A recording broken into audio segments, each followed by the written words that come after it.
Welcome back. When it comes to making your mental health a priority, there are lots of things to consider. How do you find the right therapist? What kind of therapy will best meet your needs? We're on your side with some things to consider this Wellness Wednesday. Mary Jo Horton is lending her expertise as manager of behavioral health at Memorial Health to help us out today. Hey, Mary Jo. Hey. All right, so let's dive in. There's a lot to cover here. So let's start with something that's grown in popularity, telehealth. Pros and cons of this. So yes, particularly, during COVID, that's when we kind of saw the expansion of the ability of telehealth, and it really was a great lifeline for people. However, just some things to really think about. In therapy, we really want to make sure that things are structured. You have treatment plans, you have the ability to have safety planning around it.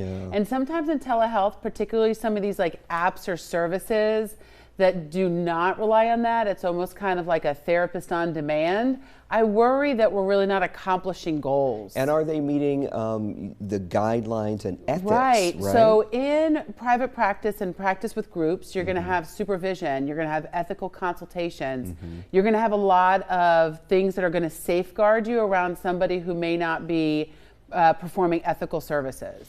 Okay, and so your big focus is make sure that the treatment plan is in place, and that they're thorough in what they're going over You with should know what you're working on, what type of therapy the therapist is utilizing, and you should have some expectation of what results and wellness is going to start to look like. Okay, so before we get to picking a therapist, whether it be telehealth or in person, all right, this came up in our meeting this morning. Therapist or life coach? Oh, Edward. I knew that would get you. Let it rip, Mary Jo. Go for it.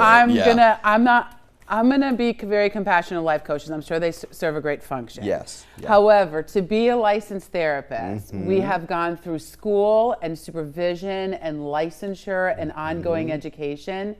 And we have a great understanding of what the process of therapy is. From my understanding of life coaches, if you have a non-psychological issue that you need help with behavior change, right on. All right. I knew that we hadn't talked about that, but I knew you would have something to say on that one. Yes, all right. You handled that very diplomatically. Thank you. That was good. All right. So you say that it is important to interview any potential therapist. Absolutely. You're going to have somebody inside your psyche. So this is not a something that we should take lightly. I also think just in overall with our doctors, with people that we're entrusting our health with, we should feel comfortable having some good conversation with them. Okay, so reflect beforehand on previous experiences. Yeah, what worked for you before? Maybe you've had some types of therapy that have been more useful. You know what you're experiencing now. Particularly if you've gone through these cycles before. Really take stock of what was helpful previously. And then you say ask what models of therapy they use and why. Absolutely. So there's particular modalities that require extra certification. Therapists should feel very comfortable explaining what they typically use, what they feel comfortable with, and how research has shown that the symptoms you're saying are best served with the modality they practice. And so as a patient, we can research those modalities and kind of figure out. Be a little careful. It's like don't WebMD your physical symptoms, right? So we want to be informed enough to ask questions to get a response that we can understand. And then trust your gut, essentially, is this last one. Tune into your sense of connection and ensure a good fit. If you're not feeling it, you're not feeling it. By declining that therapist, you're not saying anything negative about them. You're just making sure it's a right fit for you. Okay, all right, I get that. So let's talk a little bit about the different kinds of therapy. What do you say, how do we tackle this as far as figuring out what is the best kind for you? And go ahead. So let's think about it. Particularly if somebody has had episodes of depressive symptoms or anxiety, and so they're kind of in this, they're in an acute situation, but they have chronic.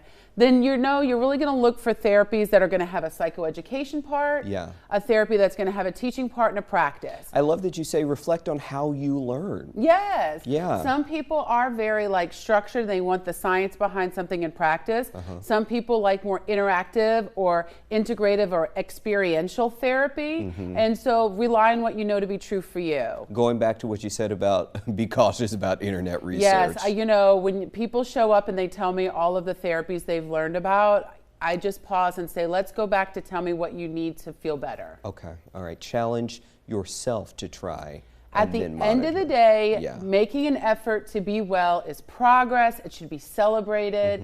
Even if you start, you learn some skills and you need to take a break, awesome.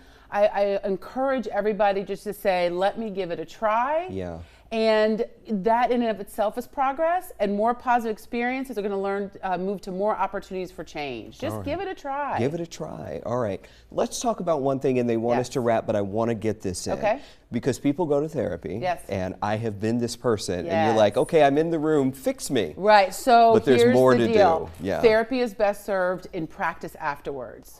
You're learning skills, you're processing, you're feeling validated, and you're getting feedback. Okay. The rest of your life is when you're going to start to feel better. Therapy is everything outside that room. So, because what do you say to someone who says, that sounds like homework? So it is. Okay. And just like our physical health, we have to work on being physically well. You have to go walk, You have to go walk, you do the things, Okay. and it's not magic. You know, change is not a light switch. Yeah. Okay. It is a continual act of practice. All right. Keep that in mind. Yes. You don't just show up as a therapist and we're done done once we leave the room. I would be a bazillionaire if I could do that.